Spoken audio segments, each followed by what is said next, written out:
এখানে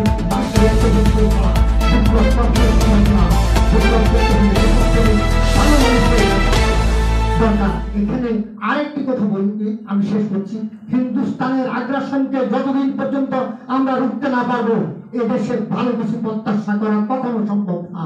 হিন্দুস্তানকে তাড়াতে হবে এই দেশের আগ্রাসন থেকে। আমার সীমান্তে কি হচ্ছে, আমাদের যখন হিন্দুস্তান আমাদের বিরুদ্ধে আমাদের বিশ্বযুদ্ধের উপর যখন হত্যা করা হয় হিন্দুস্তান নীরব ছিল, গ্যাসের উপরে যখন হামলা করা হয় হিন্দুস্তান নীরব ছিল, যখন আরো অনেক মহিলাদের উপরে হামলা করা হয় তখন কিন্তু হিন্দুস্তান নীরব।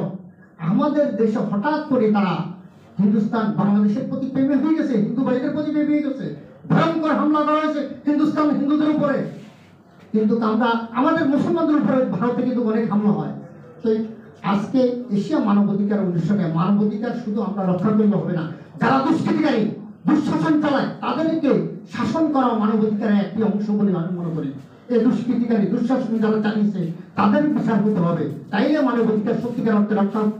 আপনাদেরকে সকলকে ধন্যবাদ। স্যার আছে আমাদের ভাবলু ভাই, ভালো একজন সংগঠক, হুমায়ুন কবির, ব্যাপারী ভাই, আমাদের প্রিয় মানুষ, সকলকে শুভেচ্ছা এবং অভিনন্দন জানিয়ে এখানে শেষ করছি। সকলকে আগামী দিনে প্রত্যাশা আপনাদের নেতৃত্বে ভালো কিছু সৃষ্টি হোক এই প্রত্যাশা করি। আসসালামু আলাইকুম।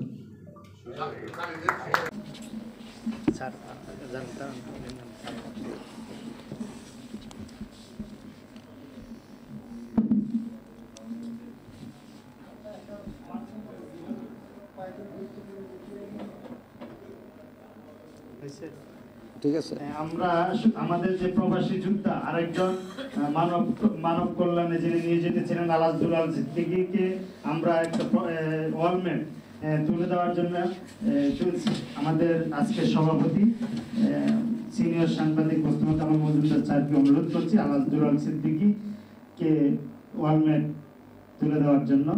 তার পক্ষে গ্রহণ করছেন তার ছোট ভাই ইমান সিদ্দিকী।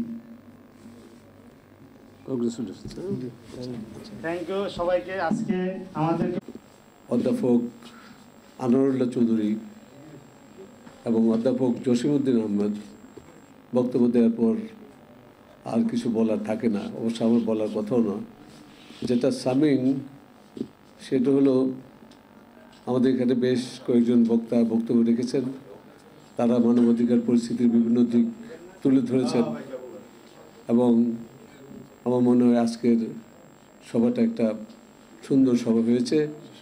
এশিয়া হিউম্যান রাইটস সংগঠন এই যখন মানবাধিকার শৃঙ্খলিত ছিল তখনও এখানে অনুষ্ঠানের আয়োজন করেছে এবং সেখান থেকে তাদের পদচারণা শুরু 5 বছর হয়েছে।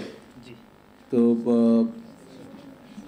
সেই সময় তো বক্তব্য রাখতে হতো হিসাব নিকাশ করে, এখন একটা মুক্ত পরিবেশ এসেছে। আমরা আরও এরকম অনুষ্ঠান এশিয়া হিউম্যান রাইটস অর্গানাইজেশনের কাছ থেকে দেখতে চাই। তবে সভাপতির বক্তব্যে শুধু একটা কথাই বলবো যে দেশে উস্কানি দেওয়া যেমন ঠিক না, উস্কানির কারণে আবার ধ্বংসাত্মক কার্যকলাপে লিপ্ত হওয়া ঠিক না। যে অন্যায় করবে তার বিচার আইনের মাধ্যমে হওয়া উচিত, কোর্টের মাধ্যমে হওয়া উচিত। আমাদের দেশে কোর্টগুলি হয়ে গেছিল আপনার কি পরাধীন হয়ে গেছিল, আপনার আমাদের যে নির্বাহী বিভাগের অধীন হয়ে গেছিল। ও কোর্টগুলোকে নির্বাহী বিভাগ থেকে মুক্ত করার প্রচেষ্টা অব্যাহত আছে। আমরা আশা করি সামনের দিকে যত অন্যায় হবে অন্যায়গুলির বিচার কোর্টের মাধ্যমেই হবে, আইনের মাধ্যমে হবে এবং আইনের শাসন নিশ্চিত করতে পারলেই মানবাধিকার নিশ্চিত হবে। এই কথা বলে আপনাদের সবাইকে ধন্যবাদ জানিয়ে এখানে শেষ করছি। ধন্যবাদ।